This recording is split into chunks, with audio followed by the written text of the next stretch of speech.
What do we have to be happy about tonight? If we listen to what was going on these last 3 days, the disciples were distraught, cast down, and confused at the death of Jesus. They had hoped he was the Messiah. All gone, they think. Perhaps today we might feel the same way, because we are in a similarly disconsoling place. Just when COVID-19 recedes, Russia invaded Ukraine.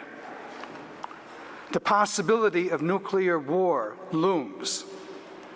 Here at home, inflation looms, supply chain issues, immigration, climate change, and much more. Where can we, as Christians, turn to find Easter hope? We have to remember, ours is not a cheap faith that asserts that things will be better in heaven, that it would allow us to accept the suffering of others passively. For us, though, the Paschal mystery is a reality. But if we look at the context of these last 3 days, without Good Friday, or as Father Larry said last night, thank God for Good Friday. Then Holy Thursday is just a meal. Good Friday is only a murder. And without either, there's no Easter. Because if we look at the 3 days, Jesus knew that he was going to die. And what did he do? He commissioned his disciples to wash each other's feet. By our baptism, we are called to serve the community. And when the three of us renewed our priestly promises, we recommitted ourselves to serve you by celebrating the Eucharist, by celebrating the sacraments, forgiving sins, but most importantly, to proclaim the gospel. We were called to bring the community together, but not just the three of us who are priests here and Father Boland. All of us by our baptisms are called to be a sign of hope, a sign that Thursday with the Eucharist that gives us the bread of life so that we might continue on the journey will mean something.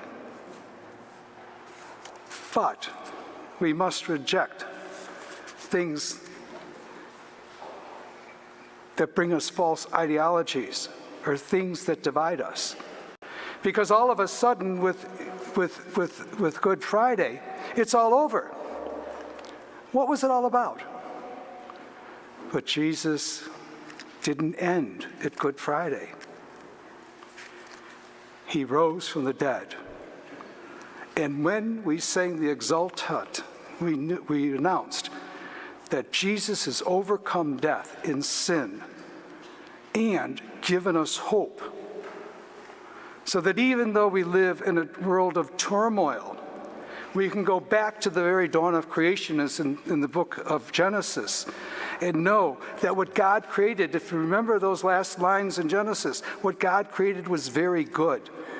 And when Adam and Eve sinned, God promised that no matter what happened in life, no matter what faults or sins they may have committed, he would always walk with them as seen in Exodus, and would always be with them. If we look at the readings from the prophets, God sent prophets to give us hope, to give us the possibility of turning back.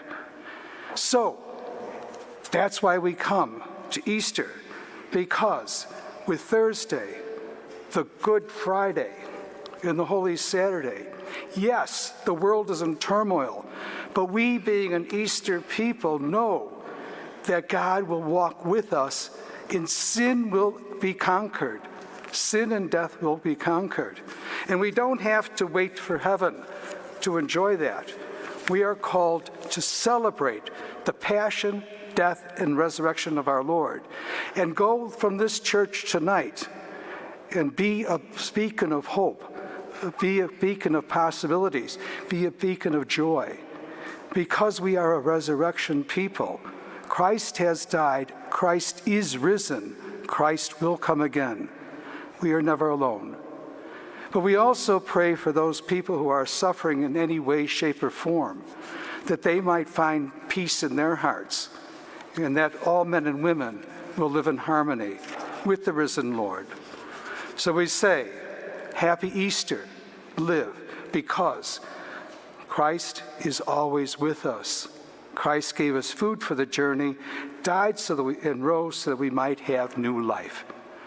Let us go forth and say, Happy Easter, enjoy life, live life to the fullest, be a people who give the world hope.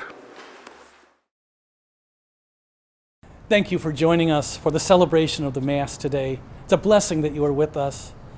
Every broadcast of this liturgy goes out to hundreds of people and hundreds of people all over the world.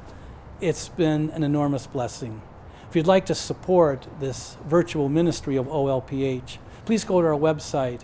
You can support this ministry by going to Give Central so that we can continue to broadcast the liturgy each and every week. Thank you for your support. Most of all, thank you for joining us today. God bless you. Greetings from OLPH.